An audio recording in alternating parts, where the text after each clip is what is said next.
எப்போ வெள்ளம் வந்தாலும் இந்த திமுக ஆட்சி வந்தாலும் வெள்ளம் வந்துடும். இவங்க தான் வந்து இந்த ஊழல் அப்படி இப்படின்ற அந்த மிங்கில் வந்து இவங்க தான் இடத்தெல்லாம் பிளாட்டு போட்டு வைத்தாங்க. ஆனால் இருக்கிற ஏரியெலாம் வந்து ஜேபிஆருக்கும் ஏசி சண்முகத்துக்கும் ராமச்சந்திரா இவர் உடையாருக்கும் அள்ளி கொடுத்துருந்து எம்ஜிஆர். அதை பற்றி ஒரு பய பேச மாட்டான். 13 ஆண்டு கால எம்ஜிஆர் ஆட்சியில் வந்து தமிழ்நாடு பெரிய வளர்ச்சி திட்டங்கள் அடையவே இல்லை. அதான் உண்மை. அதாவது கலைஞர் அவர்கள் வந்து 11% வந்து ஜிடிபிக்கு எடுத்துன்னு போய் வச்சதை வந்து பழனிசாமியும் ஜெயலலிதாவும் வந்ததுக்கு பிறகு கிடுகிடு 3% எடுத்து நிறுத்தி திரும்ப அதை வந்து ஒரு 11% எடுத்துன்னு போனது வந்து மு க ஸ்டாலின் அவர்கள் தான். இதை போய் பேசவே மாட்டானுங்க. புரியுதுங்களா? அதனால் இந்த ஆட்சியையும் இந்த கட்சியும் ஒழிக்கிறதுக்கு மிக முக்கியமாக இந்திய உள்ளார திணிக்கிறதுக்கான விஷயங்களுக்கு வந்து மிக பெரும் தடையாக இந்த திமுக கட்சி இருக்குது. அப்படின்றதுனால தான் வந்து அதை உடைக்கணுன்றதுக்காக பல்வேறு ஆட்களை வந்து விதவிதமாக ட்ரெஸ் போட்டு அனுப்பிச்சிக்கிட்டே இருக்காங்க.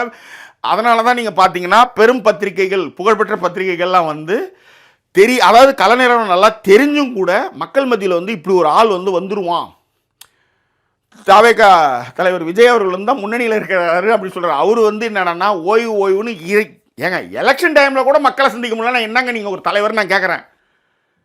எலெக்ஷனே என்ன ஏங்க ஒரு மாதம் தாங்க நீங்கள் வேலை செய்ய போகிறீங்க. அந்த ஒரு மாதத்துக்கே போய் மக்களை சந்திக்க முடியலன்னா ஓய்வுன்னா இதே மாதிரி தான் வந்து 2015 சம்பரம்பாக்கம் ஏரியை வந்து திறக்கிறதுக்கு அனுமதி கேட்டால் படுத்து தூங்கி திறந்து விட்டு உடச்சிக்கு போகுதுன்னு திறந்து விட்டு சென்னையை வெள்ளக்காடாக்கி, சென்னையில் வந்து 2 ஆறுகள் இருக்குது. ஒன்று கூவம், இன்னொன்று அடையாறு. எவ்வளோ தண்ணி பேசினாலும் அது கடலுக்கு போயிடும். ஆனால் ஒரு ஏரியை வந்து அடைச்சி வச்சு திடீர்னு ஒரு நாள் இரவில் திறக்கும் போது சென்னை வெள்ளம் காடாச்சு. ஆனால் அந்த எலெக்ஷனில் வந்து ஜெயலலிதா ஜெயித்தாங்க. அப்படியான ஒரு கட்டமைப்பை வந்து உருவாக்குறதுல இங்கே ஊடகத்தினுடைய பங்கு இருக்குது. ஆனால் நாம் வந்து ஒரு தனிநபராக இப்படி ஒரு விஷயம்லாம் இருக்குது.